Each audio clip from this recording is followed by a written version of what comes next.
following is a podcast brought to you by the Alex Kirsch Project. 9, 8, 7, 6, 5, 4, 3, 2, 1.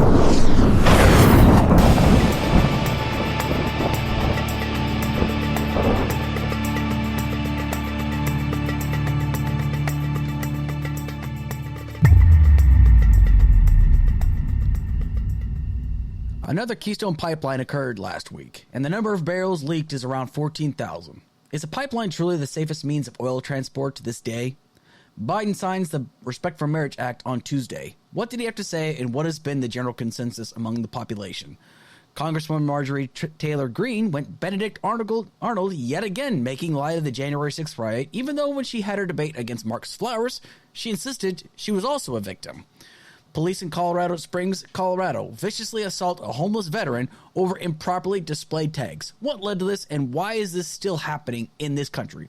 All of this on this week's episode of Current Events on Tap.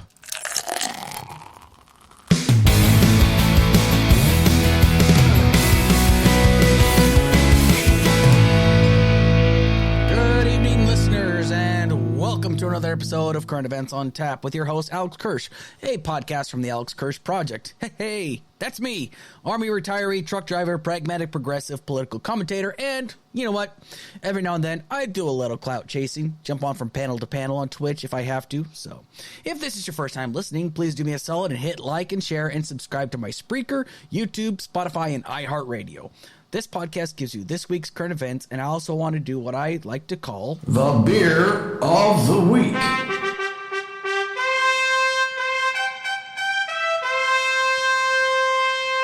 I pick one beer and I review it based on price, presentation, pour, aroma, taste, and then I give it an overall rating. Be sure to catch me every Friday at 7 p.m. Eastern Standard Time on Spreaker, and be sure to catch me at your earliest convenience on YouTube, Spotify, and iHeartRadio.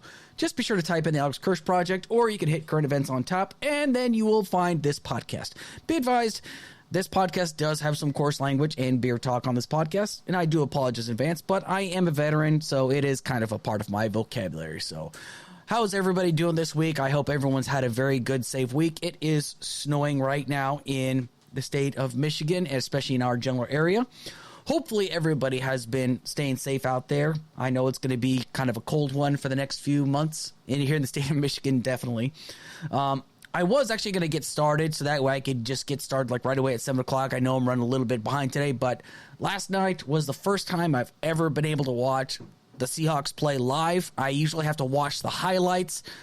And so last night, because it was Thursday Night Football, I was actually able to watch it on Amazon Prime. They lost. I'm really disappointed by that. But, you know, this was just a season where I'm going to consider this a rebuilding phase. They're still 7-7, so they're about 500 right now on their winning average. It is what it is. I'm not happy with the turnout. We did lose to the San Francisco 49ers, which is a rival team. So it is what it is. I try my best to be optimistic because, you know, the thing is, every time I try to watch a football game, it is next to impossible to watch it because we don't have like we do have cable, but the thing is, you really can't watch many football games out here, and it's really kind of a pain in the ass at times. So that's one of the things I would really like. Santa Claus, please bring me the ability to watch the Seahawks this year or next year or whatever. That way I can finally watch them whenever I want to. That's the one thing that I want Santa to bring me this year kind of deal. Well, there's lots of things, but anyway. So yeah, I was able to watch the game last night, and after the game was over with, I started to start work on the show last night, but I was really, really tired because I'd been up since 2 o'clock yesterday morning almost. So I just got a little tired, and then I was kind of busy running errands today, which is fine. I mean, we have to run errands. It's very, very important. And I came home, and I was able to throw something together. And but yeah, that's like where we're sitting at on the show. And I tell you what, it's going to be a hell of a good show today. So, but anyway, before I get into the current events, it is time for the Beer of the Week.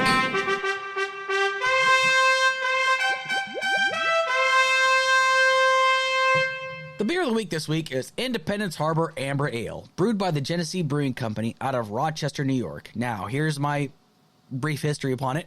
The first time I ever had this was actually down in Georgia or was it Georgia or Oklahoma? Because we used to go to shopping at the All Day in Oklahoma, and they had this beer there. And that was the first time I tried it. I was like, wow, this is actually really good. This is some good stuff because, and the thing is like, you can't find this anywhere else. You can only find it in an Aldi. It's amazing. But first, before I actually talk more about the beer, let's talk about the brewery itself. Now, the original name of the brewery was Custom Tap Brews. Now, that brewery was founded in 1996 in Rochester, New York. Now, I've tried looking all over the place to find the full-on history of the brewery itself. But as of right now, all of the Custom Tap Brewery beers are now brewed at the Genesee Brewing Company in Rochester, New York. Now, the Genesee Brewing Company, however, was founded in 1878. It was originally called the Aqueduct Spring Brewery in 1819, which is known as Rochester, New York's first ever brewery. However, by the end of the 19th century, Rochester was known to have as many as 50 breweries, but this one was the very, very first. Now, in 1857, Charles Rao set up the first-class saloon and bowling alley, called it the Ray and Reisky, but changed it later to the Reisky and Spies. In 1878, when Matthias Condolf, one of the earliest entrepreneurs in the history of the city of Rochester, he purchased Reisky and Spies and changed the name to the Genesee Brewery. In 1919, however, the brewery closed in 1919 due to prohibition in the U.S. after the 18th Amendment was finally voted in. Now, the owner at the time, when prohibition came around in 1919, a man by the name of Louis A. Whaley decided to take a different approach to yeast by baking and formed the Whaley Baking Company and did home-delivered baked goods. So, once again, a very good, modern, distinguished gentleman of sorts. In 1929, however, Whale, I'm just going to call him Whale, I'm sorry, was anticipated that Prohibition was approaching the end of its tyranny and sold his baking business to Boston's Hathaway Bakery for $1.3 million, which is now equivalent to about $17,410,000 today. Now, because he was wanting to go back into making beer. In the first year since the end of Prohibition in 1933, Whale sells approximately 150,000 bales of beer, and his brewery introduced 12-horse ale, which had about 12 horse hitch and a 12-horse team of Belgian, which is the breed of horse, and Rhone, which is the color of horse, which is kind of like a reddish brownish color kind of. And that actually became the Genesee trademark. In 1934, Genesee expands across the state of New York and finds its way into states like Pennsylvania and Ohio. In 1960, Genesee Cream Ale is introduced, and it becomes one of the most popular beers, and over the next 20 years, sells over 1 million barrels. On the 21st of November 1964, however, Louis A. Whale dies at the age of 75. I'm sorry. Now, there is a lot of history, and there is so many factoids to talk about in regards to the Genesee Brewing Company. Now, I could talk about it, but it would take up half the show, so I just kind of had to sum up really quick, and I thought I would just end up with Louis A. Whale's passing. Now, there's a lot of flavors that the Genesee Brewing Company has, like Genesee Beer, Genesee Light, Genesee Cream Ale, Honey Brown, Genesee Cran Orange Keller Beer, and Genesee Ruby Red Kolsch. You know, the list goes on and on.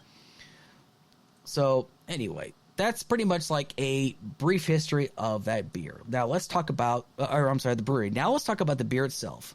Independence Harbor Amber Ale has alcohol percentage of 5.5%, and the style of beer is American Amber or Red Ale. I'm now going to rate it on a scale of 1 mugs to 5 mugs. 1 mug being the lowest, 5 mugs being the highest. Price and presentation. This one is an easy 5 out of 5. Now, this is only sold in Aldi's, like I said, which I absolutely love shopping at Aldi. Not just because of the affordable prices, but because they seem to pay their employees very, very well, and plus they let them sit down at the checkout counter, which I think is pretty awesome. I mean, if you ask me, you don't see that very often in most grocery stores, which, okay, yeah, I get it. I mean, they got to, be on top of their game. But the thing is, I can tell you after standing long periods of time for hours on end, it sucks. Especially, like, it hurts your back after a while. And the fact that they actually let their employees sit down, I think, is a pretty legit way to run a business, honestly. But anyway, this 6-pack can be bought for $7.99. Now, I love the presentation, though. A beautiful color of what looks like a privateer onto a ship's mast with a flag that has the initials IH on it. That it sort of looks like the Australian flag on there, but it really isn't. But anyway, it has the initials of Independence Harbor, and the Amber Ale. Now, the lettering for Independence Harbor is white lettering, and below that is orange lettering that says amber ale, and below that has the ale with honey added. But my favorite thing about it, it says underneath the ale with honey added, it says, forget the tea, drink the ale. I absolutely love that. I mean, it's just, it kind of throws a little bit of historical context into it, you know, Boston Tea Party, the whole thing, you know, forget the tea, drink the ale kind of deal. And I absolutely love that. I think it's really original. And, you know, consider the fact that mead is one of my all-time favorite alcoholic beverages. I'm a huge fan of the fact that there is honey within this ale. So, once again, presentation and price, it's an easy 5 out of 5. It's a cheap beer, but it doesn't taste like a cheap beer. The pour, I'm going to give it a 4 out of 5. It's a beautiful pour with a nice foamy head on top of it. Also, it has a very nice color to it, too. I mean, you could definitely see the amber-ish color, but in certain lights, you can actually kind of pick up the reddish haze that kind of goes along with it. So you can definitely see like it actually is amber/red ale kind of deal. So it is what it claims to be. Aroma, I'm going to give it a 4 out of 5. Now, when I smell it, right, because I'm a huge sucker for honey, you can really smell it. I smell it. It's a very pleasant aroma. You know, I've looked up what some critics kind of compare it to. Some compare it to the same aroma of like cocoa butter or brown sugar. And some people even think like those caramel covered apples that you buy like at a fair or something. But it's just so packed full of sweeter flavors, but it's just not overpowering, honestly. It's just a very, you know, subtle but very delicate, very nice, sweet flavor to it. I really enjoy it. Now the taste. Let's take a taste real quick.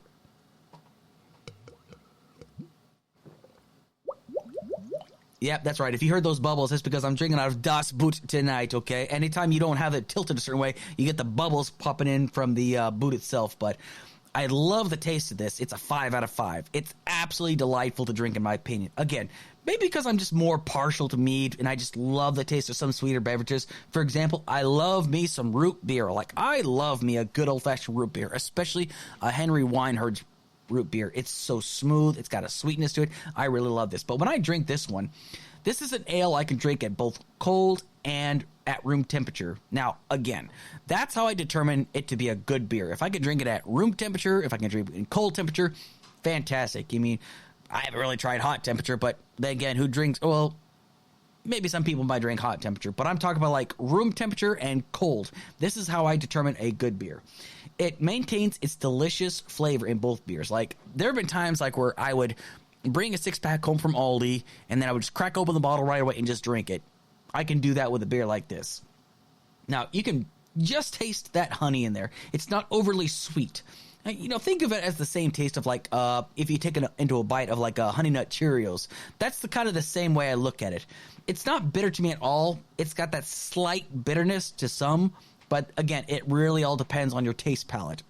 But I got to tell you, when it comes down to tasting beers, this is one of my top 5 all-time favorite in that regard. So, of course, when it comes down to overall, I have got to give it a 5 out of 5. I absolutely love this beer. Definitely one of my all-time favorites. It's cheap, but it doesn't taste like cheap beer. It's got a beautiful presentation to it. I love the smell of it. I love the taste of it. God, I just love it. Now, it would just if this brewery closed down tomorrow and they said, sorry, we can't make this beer anymore, I would be devastated. I would be like, can I buy it? I will buy every single, just give me the damn recipe so I can make it myself. But because, you know, like, this is one of those beers where they told me, well, Alex, we have bad news for you. And I'm like, what is it? You could only drink this beer and just this beer for the rest of your life. Well, guess what? I guess that's a life worth living then, because I would definitely be willing to drink this beer.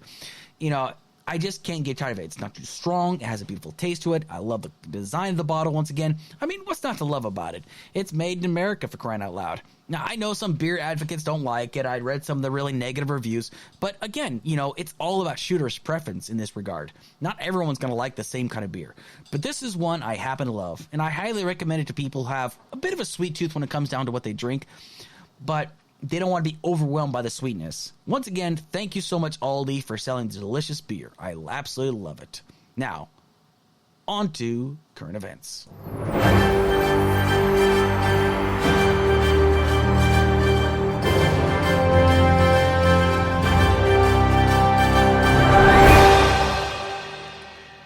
So the Keystone Pipeline, yes, the Keystone Pipeline, not the Keystone XL pipeline. for crying out loud, for those of you who don't know the difference between the two.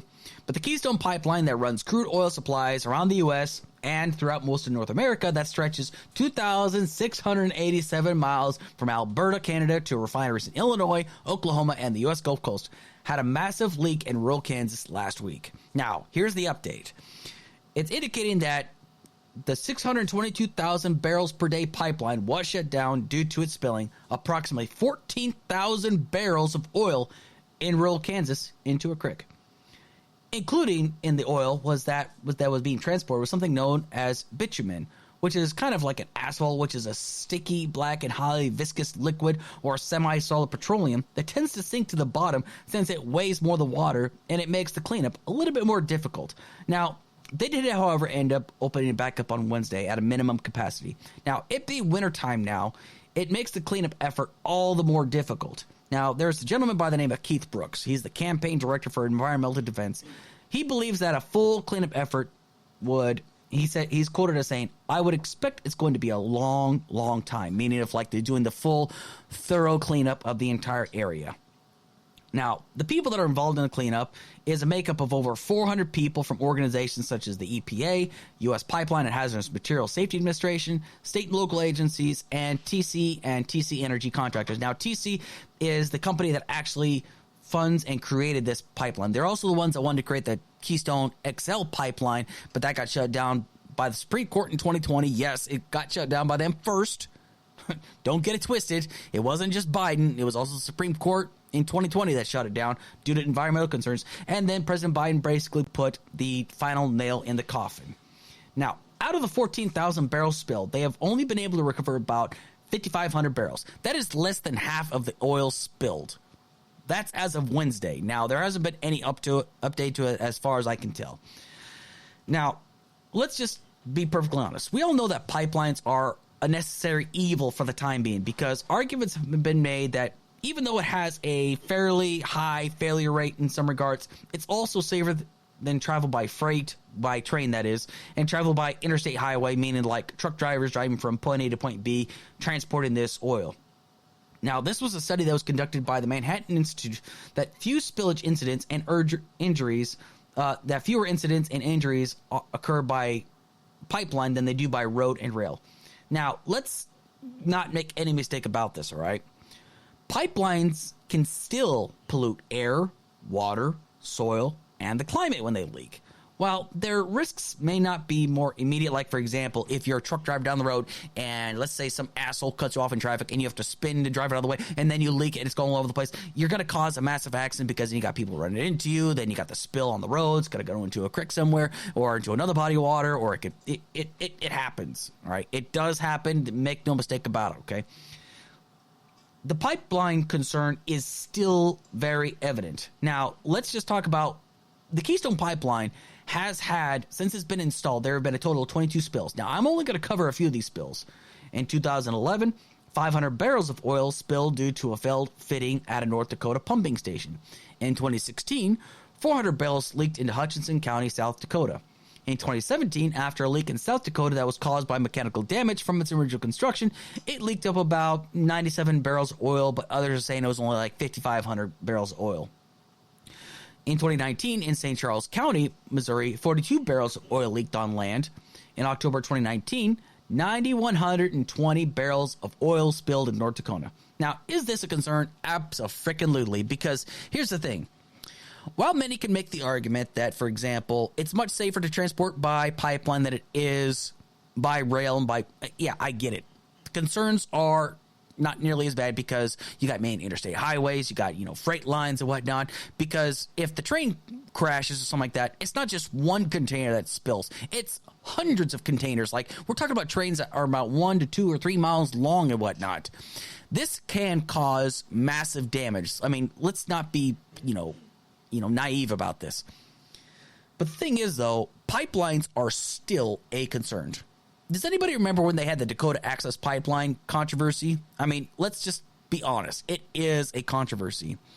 Members of the Lakota Sioux were really pissed off at the fact that they were trying to build an access pipeline over their reservation. Why? Because where they were trying to build this pipeline was over their sacred grounds, meaning their graveyard. It would be like us building a pipeline over Arlington Cemetery. That's how much of an impact it has on the indigenous society. However, during this time, when protesters were trying to fight back against this, TC actually reached out to other contractors and security details to they actually hired people with dogs to sick these dogs. Now, don't blame the dogs. Dogs are just doing what they're told to do. But these dogs were being used against the indigenous people. They were actually bringing out federal agencies. They were bringing out police to fight against the indigenous. And extreme cold conditions where temperatures were below zero. They were getting sprayed with water cannons. And why is it that the indigenous were so pissed off about this? Not just because that these pipelines were being dug and put over their sacred lands, but it's because the original land idea of where to put these pipelines was going to go near Bismarck, if I'm not mistaken, right?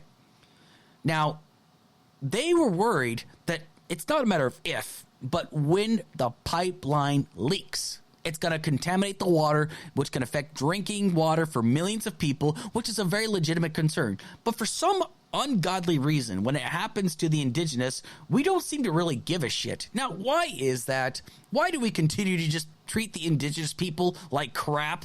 Why is this? It absolutely just makes no sense to me. And, I heard the arguments from other people. Oh, well, the indigenous, they just wanted more money out of the deal. Now, I've spoken to people that are from this area, and they're like, what deal? They didn't make any deal with us. They just said, hey, we're building this pipeline whether you like it or not. Absolutely atrocious. The fact that they would actually build this pipeline over indigenous sacred lands is absolutely abhorrent and atrocious, and we good God, it's just so sad to know that we were doing this. But I tell you what, though, during the time of these protests, guess who came down in their defense? Military veterans. Military veterans came down to stand and create a wall separating them, separating the other protesters, the indigenous, from the oppressive people trying to build this pipeline. But what's amazing is the fact that the mainstream media was treating it like the indigenous people were the instigators. They were the bad guys. And the mainstream media was trying to paint it because they then left trash all over the place saying, hey, these are the bad guys. They don't care about their land. Well, of course they care about their land, but you don't give a shit about their land. You're treating these people like they're second-class citizens because you're basically saying, well, guess what? We wanted to build this originally near pretty much a predominantly white settlement, but because we're worried about their concerns, we're going to build it on your land because we don't care about your concerns. That's the message that is being told to the indigenous. Now, again, I am not trying to say that a pipeline isn't safer. But again, I'm being a realist about this. It's not a matter of if the pipeline leaks, but it's a matter of when it leaks. There have been multiple occasions, and with not just Keystone, but other different oil companies, where there has been massive spills into bodies of water, into the land. Now, yes, we need these oil products for now, because we have not completely converted over to green energy. Now, I am, for one, in support of green energy. Have I bought a green energy vehicle yet? No, of course not. Why? Because I still have a truck that I use. I still drive a semi-truck for a living. I don't have an electrical truck. I mean, I'm not one of these people that's like completely devoid of all realism. Do I think we should switch over to electric and green vehicles completely? I have no objections to it, but I know as a realist, we still need these petroleum products and fossil fuels in order to make our society function. But I really do believe that we could probably find a better way. I mean, I definitely think that we could find a better way when it comes down to the transportation of oil, whether it's by rail or by over the road or through the pipelines. I mean, we've got to be more proactive in this. Now, I'm not one to really speaking on behalf of TC or any of these other oil industries, but the fact that some of these oil spills seem to happen on a consistent basis just seems to be, it's more reactive than proactive. Because I can tell you from experience that if anybody made a mistake like this, I mean, if they were like a lowly level peon, they would get fired. I have yet to hear any situations about people being fired due to the pipeline like not functioning properly, especially for something that can be easily mitigated and fixed. Now, I get it. Technology breaks. Nothing is perfect. I get it. I understand. But it seems like they tend to make a lot of excuses.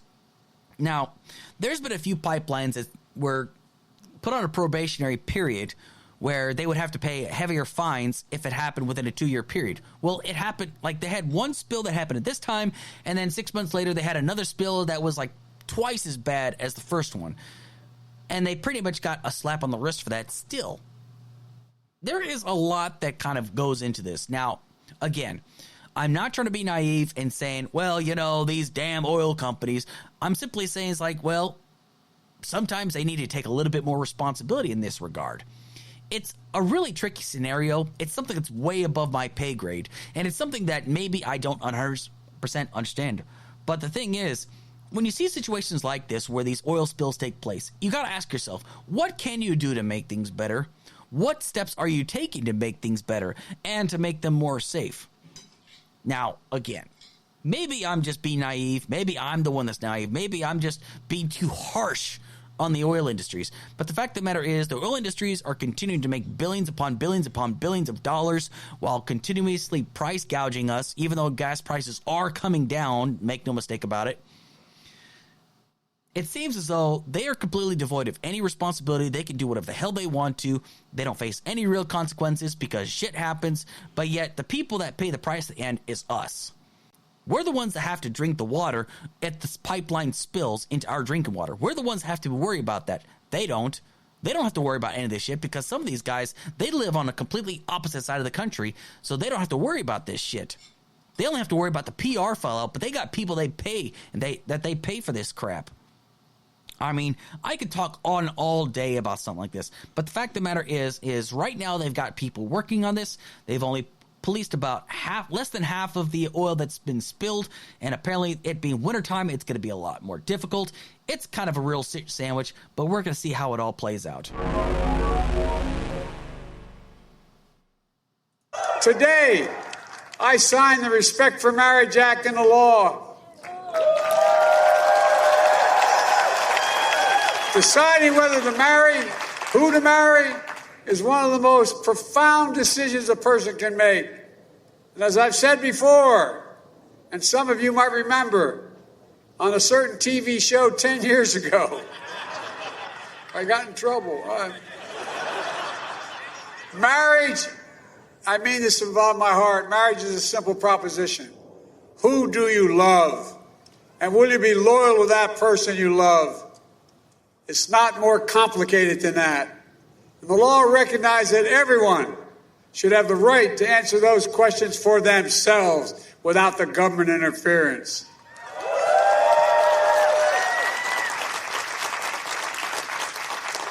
It also secures the federal rights, protections that come with marriage. Like when your loved one gets sick and you've legally recognized as a next of kin. For most of our nation's history, we denied interracial couples and same-sex couples from these protections. We failed to treat them with equal dignity and respect. Yep, that was President Biden on Tuesday after he signed the Respect for Marriage Act. And I tell you, it's good to actually acknowledge that we failed many people for years in recognizing that consenting adults have every right to be married. I mean, it's 2022, and we are still fighting for equality across the board. It really bothers me because you always hear about how the Civil Rights Act of 1964, the Civil Rights Act of 1968, on how it was supposed to guarantee equal rights, but for some reason, we're still fighting for equal rights. Now, I'm all for equality across the board, especially when it comes down to marriage. Marriage to me is a civil right. It definitely is. There are people out there that are together for years on end, but yet they were not allowed to get married because of some ridiculous law saying, well, it goes against God's will. Well, first off, how do you know? All right. Now, there are some religious scholars that indicate that when it came down to this whole man should not lay down with a man, it wasn't necessarily a man with a man, it was a man with a boy, because they saw what the Greeks were doing and the Romans were doing back in the day where it was perfectly fine and acceptable. Now, I'm not saying that's true, but that's just the speculation, okay? But it was this really crazy, tyrannical idea that two men, two women should not be allowed to be married because God says so. Then they say, well, it's because we don't want them because they can't create children, which is not true. There's a thing called surrogate mother for a reason or sperm donor for a reason.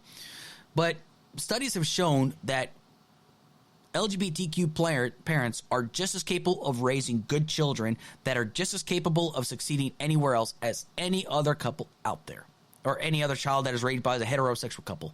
So this idea that children don't perform well in school because of their parents being gay is absurd. It's ridiculous. It's nothing more than fear-mongering, and you are definitely just full of shit, honestly. But the thing is, though, the fact that we had to include interracial couples is mind-boggling to me, because I'm friends with a lot of people that are married, are interracial marriages, and their marriages are wonderful, they're blissful, they're happy. I mean, just like any other couple. And the fact that this was actually in danger. Now, why was this brought into law? Why did they have to codify this? Well, after Roe v. Wade was taken back to the states by the Supreme Court, Clarence Thomas then wrote out an opinion article. Mind you, it was an opinion, but he also wrote an opinion article about Roe v. Wade, so this very well could have been next. He believed that we should revisit the idea of gay marriage being legal in all 50 states. So Biden was proactive. It passed through the House. It passed the Senate with bipartisan support, not overwhelming but bipartisan support all the same. And then it passed. And I got to tell you, I am glad that it passed because, again, marriage is a civil right, flat out. Why? Because, like I talked about before, what it passed the House and passed the Senate, those that are big-time naysayers about this, they think about this as like, well, wait a second. Why do they need to have the word marriage? Why can't they just have the term civil union? Well, I bring it up to you again. I have to really hit this point home. Remember back in the 1950s how there used to be white drinking fountains and black drinking fountains? It's the same water, but what you're telling them, you're telling black people, you're not good enough to drink from my water fountain, so you got to have your own water fountain. It's the same principle. You're not good enough to have the word marriage. Yeah, you can have the same rights. It's the same rights you can get, but you're not good enough to have the same word of marriage. That's the same thing. It's the drinking fountain all over again. You're basically telling somebody they are not worth the same as your marriage, which is absurd. It's bullshit. This basically means that everybody has the same rights under marriage. Optics is absolutely everything. Now, the White House was lit up with the rainbow colors, which is on the LGBTQ plus flag. And, of course, the conservative base was losing their mind, saying, oh, my God, we are such a joke. Oh, my God, look what Joe Biden's doing. It's not that big of a deal. You make it a big deal because you are the ones that are choosing to be angry about this. But the fact of the matter is, this is a good thing. You always talk about how you don't want the government getting involved in things. Well, guess what? The government got involved, but this was for civil rights. Because if this was passed back down to the states, then you would have certain local governments that would outlaw gay marriage. You would have certain local governments that are willing to outlaw interracial marriage, for crying out loud. I mean, you said, oh, well, Roe v. Wade would never go away. Well, guess what? It went back down to the states. Now some women have to travel across state lines, and they might even be monitored for traveling across state lines. So is it too far out of depth to think that it could have happened with gay marriage, interracial marriage? It definitely could have. These are civil rights we're talking about. Now, a surprise guest showed up at the White House, and she was actually able to give a briefing or give her 2 cents on this. 80s singer Cyndi Lauper. And I tell you, I love Cyndi Lauper. She is such a saint. She's an absolute gem. Just listen to what she has to say. It's about a minute, 15 seconds. Hi, I just want to tell you I came here because I wanted to say thank you to President Biden, Speaker Pelosi, Vice President Harris, and all the advocates and his team for once, our families, mine and a lot of my friends and people, sometimes your neighbors, we can rest easy tonight because our families are validated and because now we're allowed to love who we love, which sounds odd to say, but Americans can now love who we love.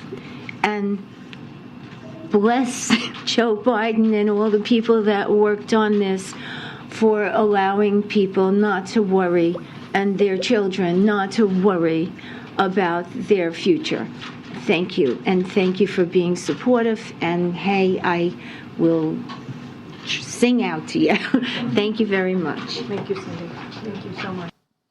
She is just an absolute gem. Like, I absolutely love Cyndi Lauper. I mean, for crying out loud, I mean, she's also just an icon, but she's absolutely right.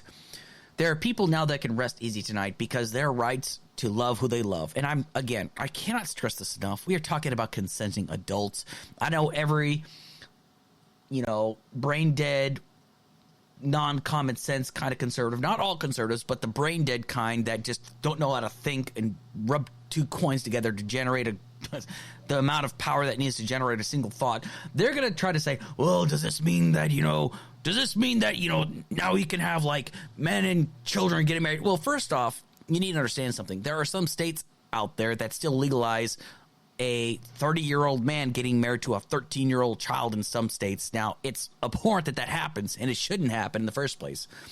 But the thing is, we're talking about consenting adults in the LGBTQ plus community. This is so important. This is so vital. And the fact that people are still freaking out about this because they just can't seem to get past their own bias. Now, again, you are choosing to be angry about this. You are choosing to hate these people. You might tell people, oh, hate the sin, but not the sinner. What the hell do you think you're doing when you're telling people, no, you're not normal? No, this goes completely against nature. Let's talk about nature. Let's just be perfectly honest. Let us talk about nature. Dolphins, for crying out loud, swing both ways, for crying out loud. They are known to do stuff like this. Some frogs are known to change their genders from male to female. It's part of nature, right? I mean, this is exactly the kind of crap I keep on talking about. There are many different animals within the animal kingdom that are capable of swinging in both directions. They might go with a female, they might go with a male, or female might go with, it's just how things are. Just because you continue to say, well, it goes against nature. What do you mean by it goes against nature? Look at the society we live in today. You got people that take steroids. You got people that, take muscle mass to increase their, they don't go the complete natural route. They have to actually add stuff to make themselves stronger and whatnot. What do you mean by it goes against nature? There's people that put on glasses. That goes against nature, right? You got people that put on contact lenses. They get LASIK surgery. That goes against nature, doesn't it? If you want to be consistent. There are so many things we do to our bodies that go against nature. What exactly is your problem? What exactly is your argument in this regard? Oh, well, I don't know how to explain this to my children to know that there are gay men and lesbian women out there. Well, that's your responsibility as a parent. It's not their job to explain it. It's your job. But if you choose to explain to them and say, well, this is not normal, these people are evil, then your child's going to think that they're evil as well until they leave your household and they're like, well, wait a second. I was always told these people were evil. But they're not evil. They're not. The only thing that is evil is the indifference that we continue to face within this world. Is this a civil right? You better fucking believe it. Yes, I said it. It is a definite civil right. These people have every right to get married under the law. They are protected by the U.S. Constitution to get married. Now, this might be an unpopular opinion. If a church chooses not to recognize it, they're in the private sector. I don't like it. I denounce it every second of it. But there has to be churches available to grant this marriage, essentially. Because we need to understand something. The Constitution does work in multiple different ways, all right? Especially when it comes down to the First Amendment. That Congress should not make any law prohibiting any free exercise of any religion thereof or, restricting any rights thereof within any religion and free speech in that regard. Again, I could denounce a church if they choose not to recognize a marriage, but there are so many churches out there that will recognize this. And again, I'm just going to keep bringing up the church that my mother-in-law goes to. This is a place that recognizes people for who they are. Doesn't matter who you are. Doesn't matter where you come from, how old you are, how young you are. whether you're gay, straight, LGBT plus, what have you. They see you for the person you are, your good deeds, the good things that you do upon this world. That's the kind of stuff that I believe that Jesus would look out for. Not whether you're gay or straight, not whether you're rich or poor. The weight of your human conscience, the weight of your human heart, and how you are and how you treat other people.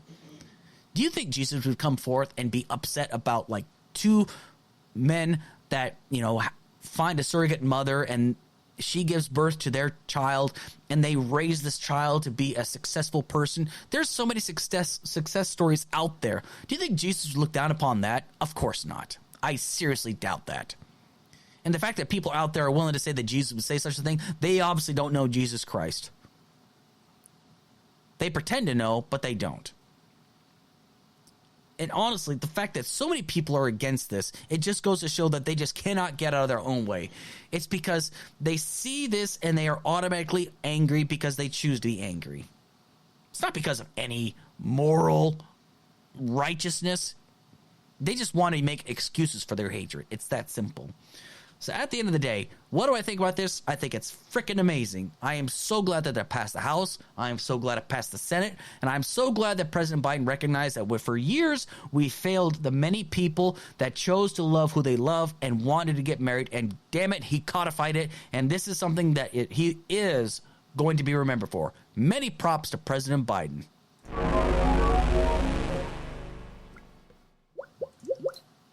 I come to Washington. I swear in on January 3rd. I get accused of giving insurrection tours, which I thought was hilarious because I couldn't even find the bathroom in the Capitol. True story. Then January 6th happens, and next thing you know, I organized the whole thing along with Steve Bannon here. And I want to tell you something. If Steve Bannon and I had organized that, we would have won.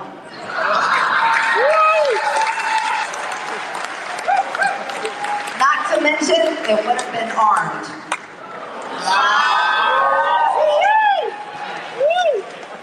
Yeah. See, that's the whole joke, isn't it? They say that whole thing was planned, and I'm like, are you kidding me? A bunch of conservatives, Second Amendment supporters went in the Capitol without guns, and they think that we organized that? I don't think so. Yes, you heard it. That is Congresswoman Marjorie Taylor Greene, who I like to call Marjorie Trader Greene. She, earlier this week, was at a conference hosted by the Young Republicans of New York, and she basically said, if Steve Bannon and I organized the January 6th riot, we would have won, and we would have been armed. She's making light once again about the January 6th riot, which, again, let me remind you, when she was debating against Marcus Flowers during this last campaign, she insisted she was just as much a victim as anybody else. That doesn't sound like a victim there. She has consistently talked about how the election was stolen, how the Democrats took the election from Trump. The day before January 6th, she came out and says, we're going to do our part to make sure that our voices are heard, that we certify the election, that Trump won by a landslide. But yet, she's making light about this whole scenario. This is absolute insanity. I mean, how is it that we are allowing a sitting congresswoman to say things like this, for crying out loud? I mean, I can't believe this. She's making light of this whole scenario. I mean, for crying out loud. Capitol Police officers lost their lives. Some committed suicide. There are people that served their country in the military that think this was more dangerous than their time in a combat zone, for crying out loud. We heard this from the January 6th committee. I mean, how is it she can get away with shit like this? How is it she can consist and say that she is the victim here when she is clearly not? I mean, I am just completely baffled by this. And here's the amazing thing, though. There are people out there that think she is a good patriot, that she is an honorable person. She's not honorable. Let's be honest here. Marjorie Taylor Greene is not an honorable person. When she was still a private citizen, she harassed David Hogg, who was coming to testify about what took place at Parkland. She said he should be ashamed of himself. She's a a patriot, Second Amendment loving person. She's a parent. She harassed him and chased him down the sidewalk, but yet she can't take the same kind of criticism, and she actually kicks people and trips them, and they fall to the ground because of her, because she can't take the same damn criticism. This is somebody, while she was a private citizen, she went outside of Representative Alexandria Ocasio-Cortez's office and called her, Alexandria, you need to come out there. You need to put your big girl britches on and you need to come face me. I'm a tax-paying citizen. This is who Georgia elected in her district. It is an absolute joke, honestly. I cannot believe how absurd and how ridiculous she really is. But here we are. It is 2022, and she is still in office. Her district had the chance to elect a guy that is a veteran. They claim to love the veterans. I guess not Marcus Flowers. But we're talking about a woman that is completely out of touch with reality. But she's a Trump loyalist. What do you expect? But let me ask you all a question. Could you imagine if somebody like Ilhan Omar said something like this? The conservative base would be losing their ever-loving minds. They would be losing their shit. They would say, you see what's going on here? You got Muslims inside of Congress, and now they want to take over the goddamn country. You would hear them say things like that. Rashida Tlaib, if you heard him say that, it's like, see, we got a Palestinian that's sitting inside of Congress, and she wants to just completely just take over look what they're doing. They're radicalizing the entire government.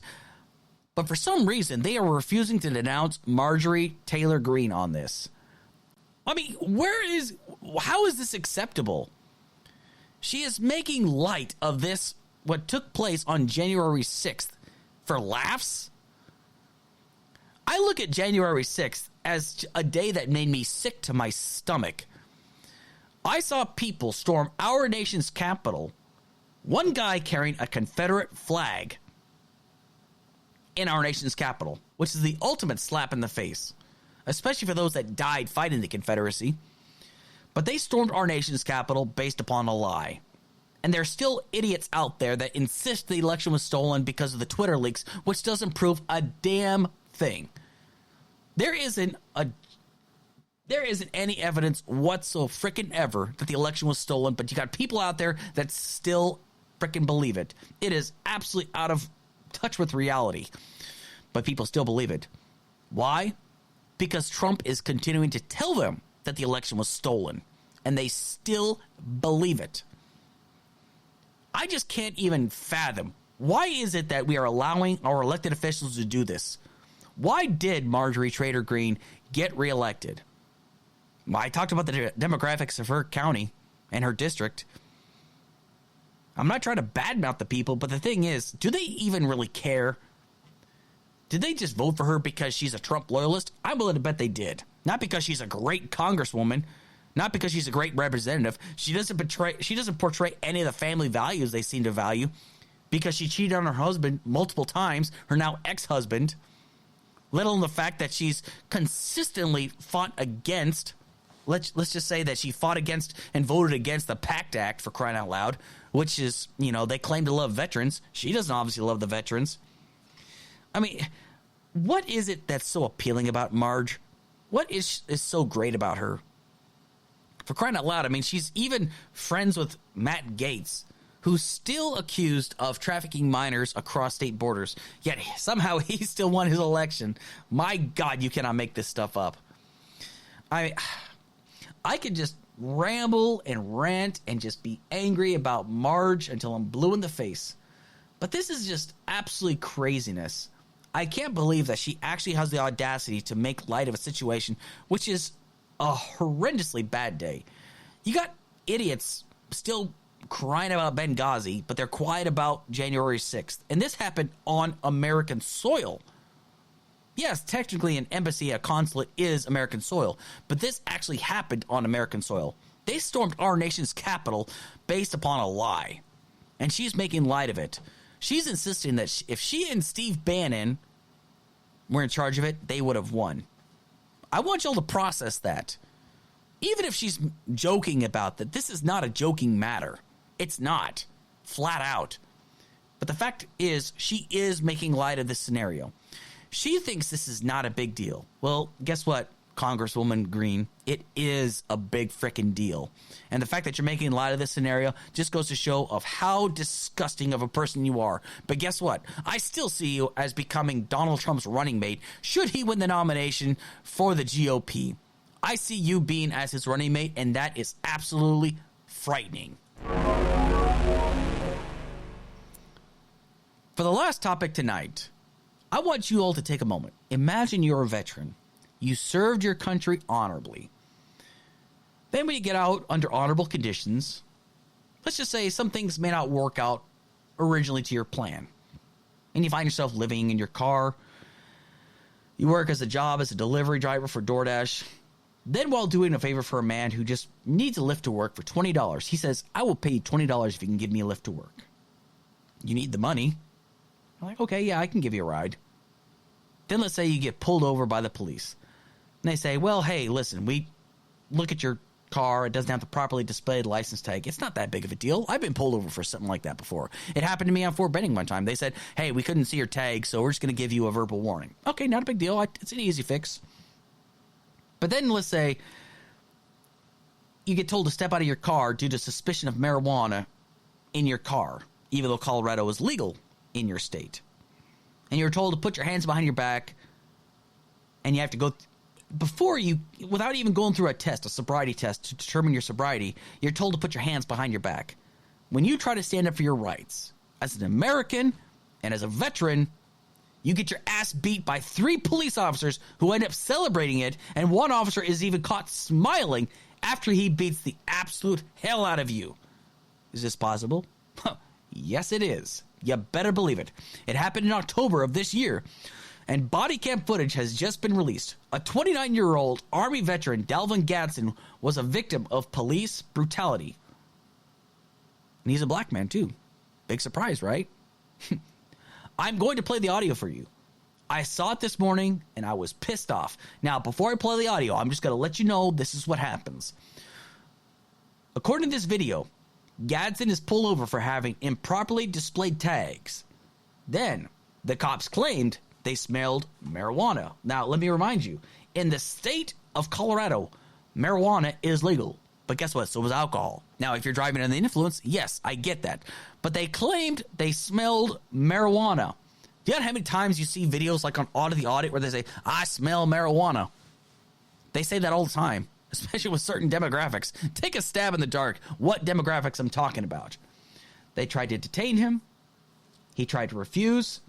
And they proceeded to grab him, and they punched him violently. They beat the hell out of him. They claim he was resistant. You can hear him say, stop fighting me, bro. And he says, I'm not fighting you. There is a struggle, but there's 3 cops on 1 man.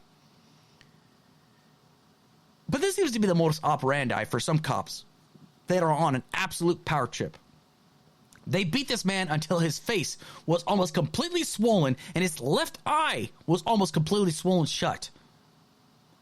Now, I'm just going to play the audio of the interaction. Now, you're not going to be able... I just want you to close your eyes and visualize what is happening to what I told you, okay?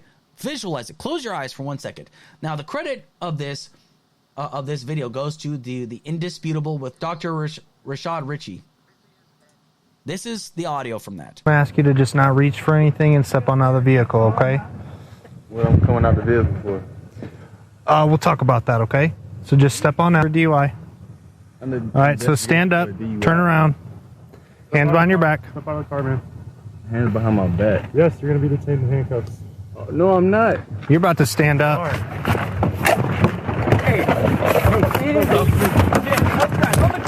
Victor 9-1 fighting. Stop fighting me, bro. Quit fighting. He's assaulting me. I'm not assaulting you, bro. Get out of the car. I got ready. Stop fighting me, bro. Get out. Not blue. All right. What the f*** did I do, bro? I'm trying. My brother, no, my brother, oh my brother, oh my brother, oh my brother, oh. Yeah. You go, no, you're done. You're done. You're all right. I had that left arm. It's like, don't fucking do it, dude.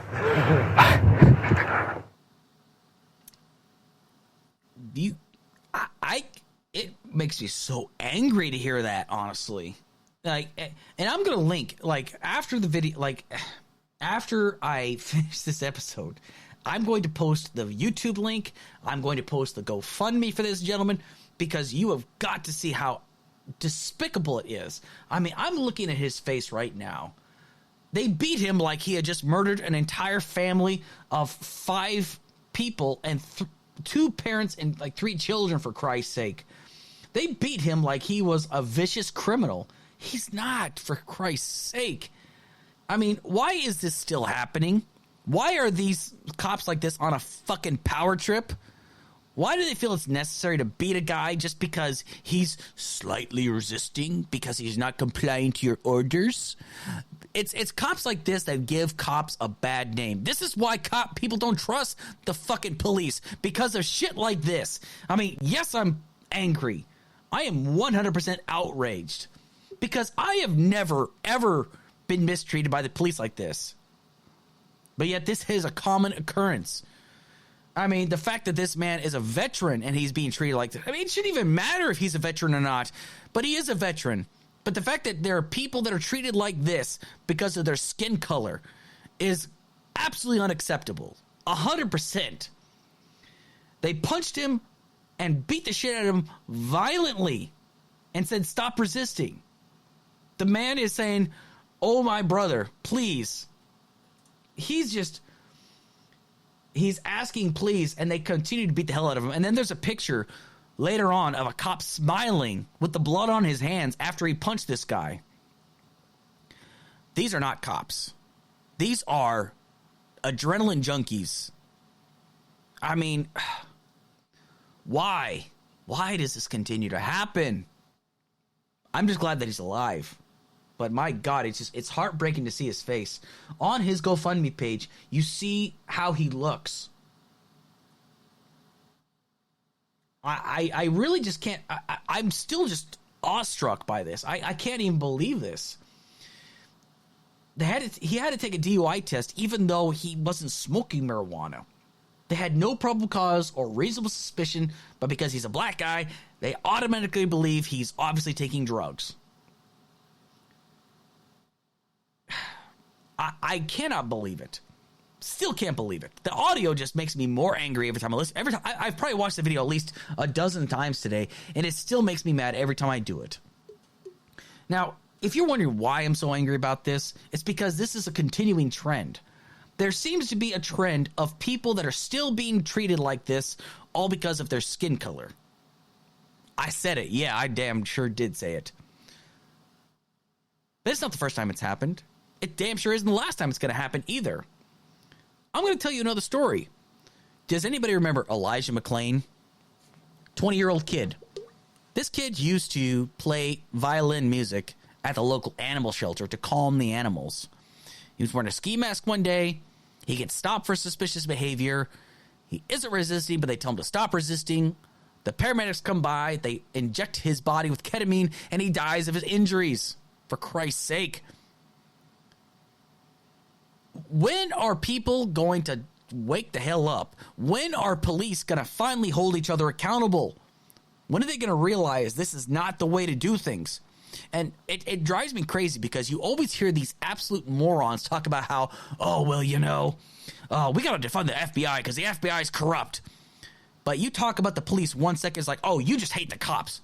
I don't hate the cops. I hate bad cops. I hate bad cops that give other good cops a bad name because they're the ones eat up the media. They're the ones that cause mistrust and distrust with the police across the country. Because there are good cops out there that get shot because of bad cops like these 3 that beat this man, a veteran who served his country. And it doesn't matter. He served in the Army National Guard, but he still served his country. He signed his name on the dotted line. He took the oath of enlistment, saying, I will support and defend the Constitution of the United States against all enemies, foreign and domestic. And, of course, regulations and the Uniform Code of Military Justice. I mean, this man swore an oath, and he was treated like this. They didn't treat him like he was a man. They didn't treat him like he was a veteran. They treated him like a common criminal. They treated him like an animal. Shame on these 3 cops. Shame on anybody that continues to support this behavior or says, well, wait a second. Why couldn't he just stop resisting? Why couldn't he just comply? You all need to understand something. You as an individual, Americans across this country do not understand their own rights, which is why I consistently say that the Constitution needs to be taught in this country so people know their rights in this country. People have got to know their rights. The First Amendment, Second Amendment, Third Amendment, all the way down across the board. People have got to understand where their rights come from and what rights you do have. Because the ability to question authority is a right. I'm not saying get confrontational. You have every right to question, what am I being pulled over for? I'm not trying to be difficult to the cops. The man did nothing wrong but ask questions. And he was treated like this. I mean, when I bring up the situation like what happened with George Floyd, I'm not saying George Floyd is a hero by any means. But the fact of the matter is that George Floyd, for 8.5 minutes, there was a cop that kneeled on his neck. But people want to go off on the tangent and say, well, you know, George Floyd was a piece of shit. He did this crime back in the day. So therefore, who really cares about this? It does not freaking matter. Imagine if George Floyd would have been a Baptist minister. Would you be saying the same thing then? He should have not resisted. He should have just complied. When somebody is no longer a threat, you don't continue to treat them like a threat. This man, my God, he was not a threat. Dalvin Gadsden was not a threat to anybody. He was just trying to do a favor, and he was just trying to help a guy get paid $20 to give him a ride to work, and he was treated like he had just murdered an entire family, for crying out loud. There's a GoFundMe right now that has raised $67,232. I donated $50 to his campaign because I truly believe that this man needs to be taken care of, because nobody deserves to be treated like this. I don't give a shit what you have to say.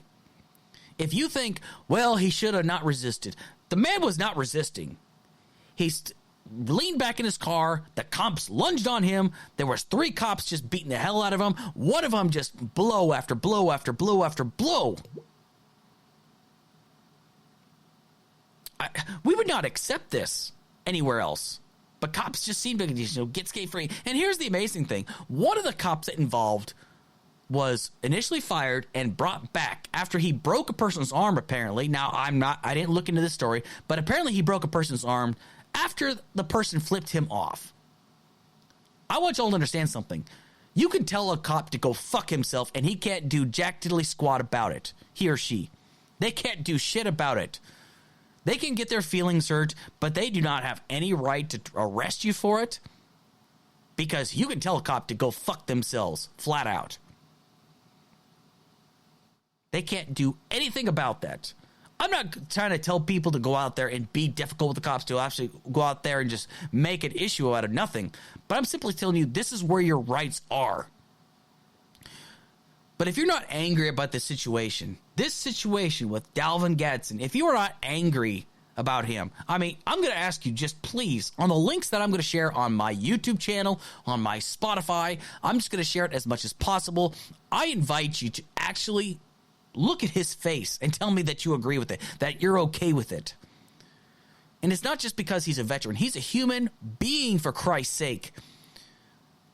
The All Lives Matter crowd is crap. They don't actually believe in All Lives Matter because they'll make excuses for situations like this. It's disgusting what happened to him. But there are plenty of cops out there like the ones that beat this man. And the thing is, he's going to be emotionally scarred for the rest of his life about this. Now, how do you expect people to trust police when they see situations like this? How do they know that this cop that they're going to confront is actually going to be a good cop? This is the stigma now. I really want cops to be the ones to say we're here to protect and serve, but they're not. They're protecting cops, they're protecting each other, and it's absolute shame. I want cops to be right. I want cops to be the good guys. I support cops that do good things. If a cop goes out there and, like, let's say buys groceries for an impoverished mother, full support. If a cop saves a mother who has a child that's, swallowed a marble or something like that, and they perform the Heimlich maneuver, full support to the cop. If a cop saves a person from a burning house, absolutely support to the cop.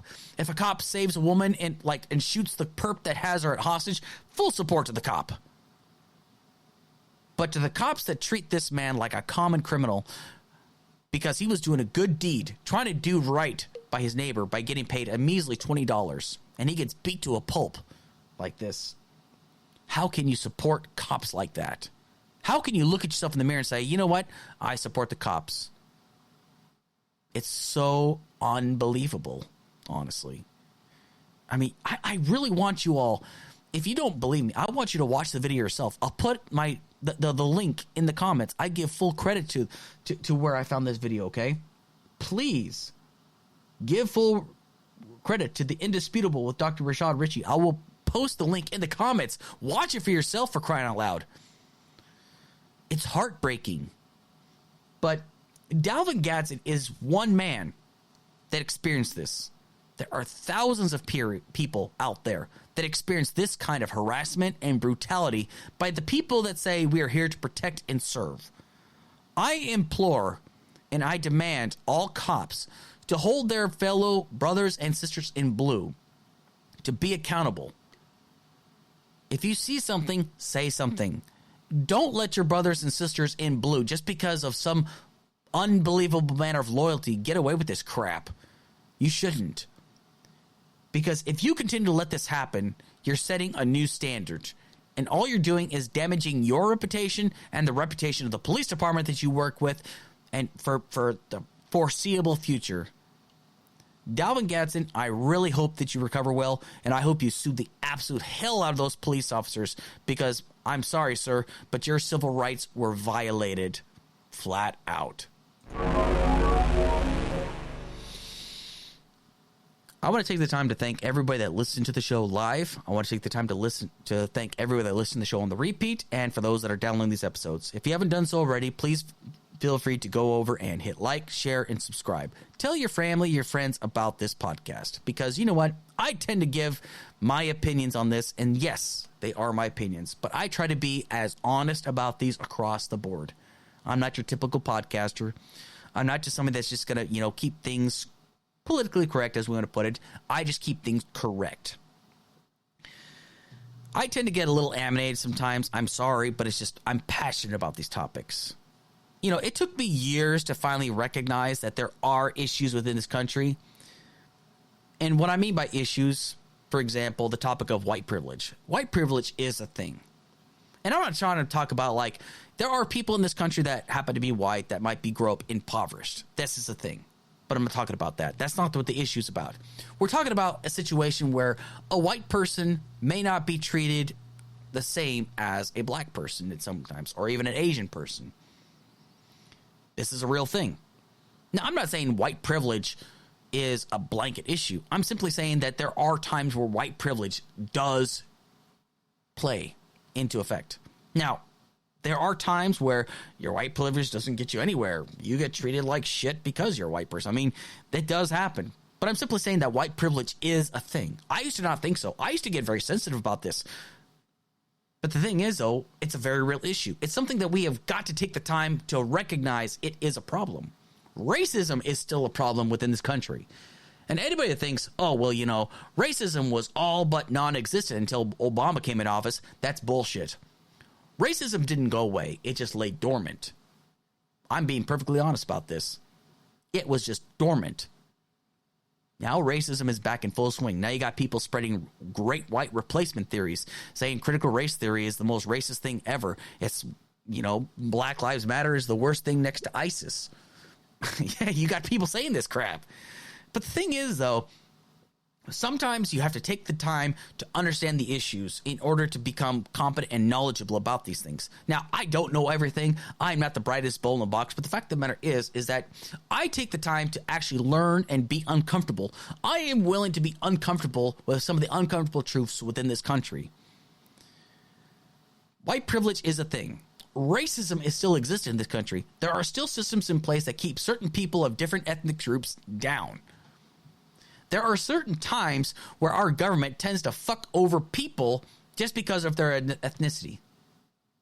There are also systems in place where other ethnicities tend to keep each other down. It happens. The system in this country is imperfect, but what makes me love this country still is because there are still good people around that work their asses off to make the world a better place. Because that's the way we should always strive for. Knowing that you're imperfect, knowing that you don't know everything, and knowing that you can always strive to make the world a better place. Now, it's going to take us a very, very long time to recognize true equality across the board. I don't know how long it'll be. I would love to see it in my lifetime, where every person can walk down the street and feel safe, where every person can walk down the street and not have to worry about if I'm going to get attacked, or where every woman can go on a peaceful jog and not have to worry about being raped. These are all real situations that happen. I want to live in a society where this does not take place, where people do not have to worry about these things. I would love to see that in my lifetime. It might be wishful thinking, and I'm sorry, but that's just the way things are.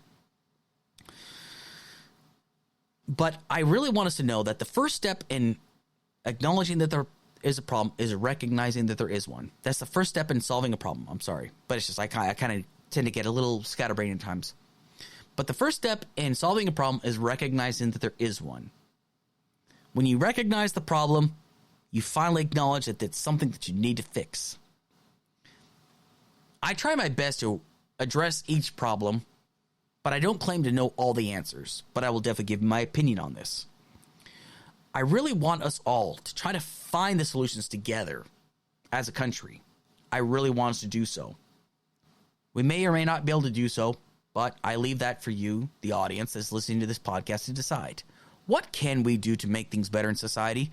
Feel free to leave a comment in the comment section on YouTube and let me know, or whatever you think.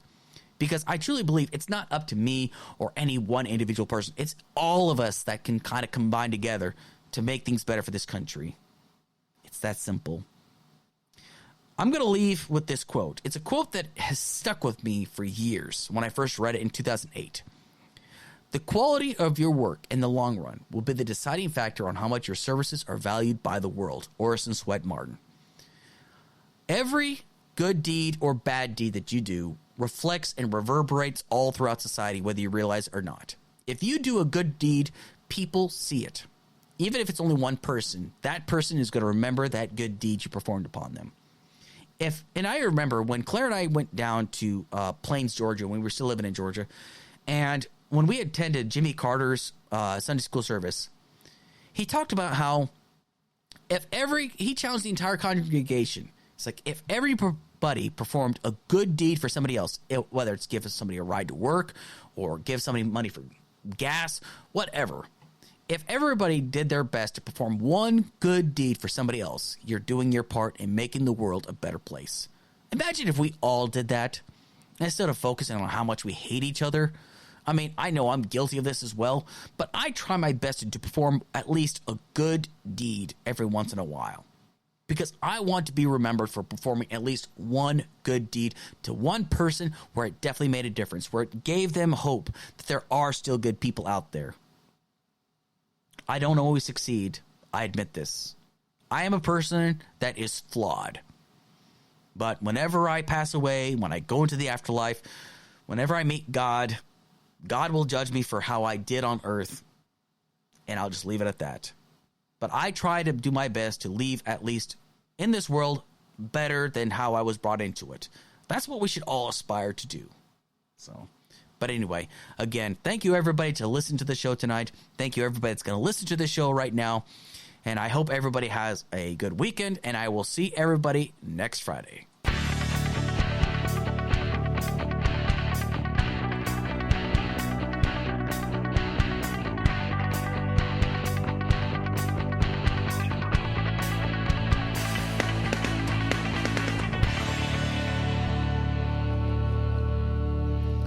This has been a podcast brought to you by the Alex Kirsch Project. We hope you've enjoyed tonight's show. Thank you and good night.